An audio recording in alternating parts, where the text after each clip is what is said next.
చేసుకోవాలని మేము కళలు కూడా కెరలేదు దీంట్లో.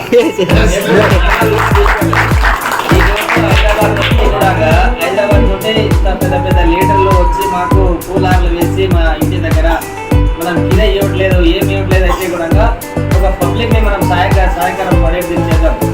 ఒక 2-3 నెలల నమ్మకం కూడా చేసేది అది కాదు. మనం ఓపిక కోరిక తీరిక 3 దారులు ఉన్నాయి. దీంట్లో ఓపిక చేసినకి ఖచ్చితంగా మనకు రిజల్ట్ అనేది వస్తుంది. ఒక 2 నెలల 3 నెలలు చేసినా మనకు అబ్బా ఈ బిజినెస్ చాలా ఇది ఉంది నాకు అలాగే అంటే మనం ఇలాగే ఉండిపోతాం. మన సంసారం ఏడ వరకు ఉంది, ఇలాగే మనం పేద సంసారం అలాగే ఉండిపోతాం.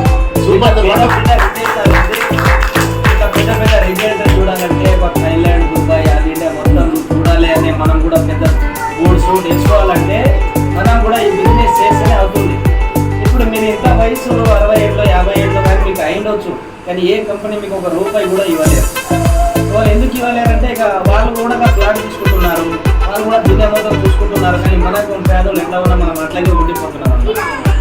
అంటే ఈ కంపెనీ ఎట్లా ఉందంటే మీరు కూడా ఫ్లాట్లో వెళ్ళండి, మీరు కూడా బోర్డ్స్ వేసుకోండి, మీరు కూడా 10 పబ్లిక్ని చెప్పుకోండి, మీరు కూడా సహకారం పడి వాళ్ళు కూడా పైసలు వచ్చినట్టు మీరు డబ్బులు వచ్చినట్టు అవకాశం ఇస్తుంది. ఈ కంపెనీ మనకి గ్యారెంటీ ఇచ్చిందని నేను కూడా దీంట్లో సక్సెస్ అయిపోయాను.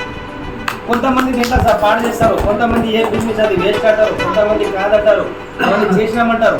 వాళ్ళకి నెత్తిలో కొద్దిగా ఆవేశం ఎక్కువ ఉంటుంది కదా, బయటికి వెళ్ళిపోతారు. లేదు మనం చేస్తున్నాం చేయాలి, మనం శాతానికాడికి చేస్తున్నా పోతేనే మనకి రిజల్ట్ అనేది వస్తుంది.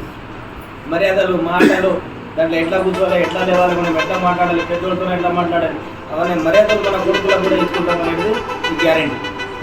Thank you